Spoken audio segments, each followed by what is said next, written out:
भैया अरे सैया सैया गलती से निकल गया। कहो कलेजा।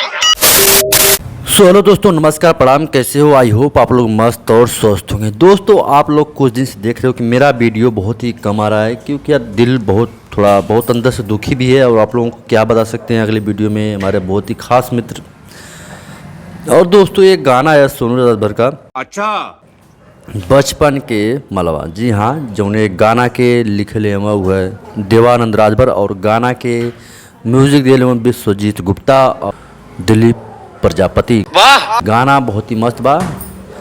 आप लोग पहले ही गाना सुना।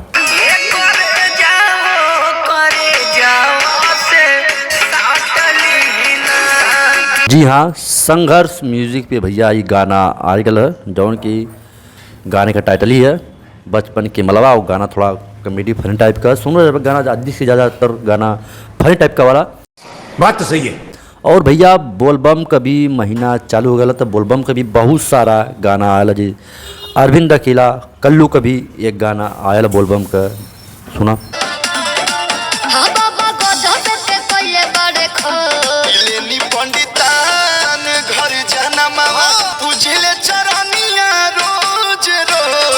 बहुत सारा बोलबम के गाना आई अब, ठीक। तो लोग थोड़ा सपोर्ट दिखावा। और यार ठीक है, ज़्यादा कुछ ना बोला हम, ठीक। वीडियो अच्छा लगा लाइक करा, शेयर करा यार, थोड़ा सपोर्ट करा। लगा तब कुछ नया करे पड़ी यूट्यूब पे, ठीक। बाकी कुछ ना दोस्तों, मिलते हैं नेक्स्ट वीडियो में। जय हिंद, बाय।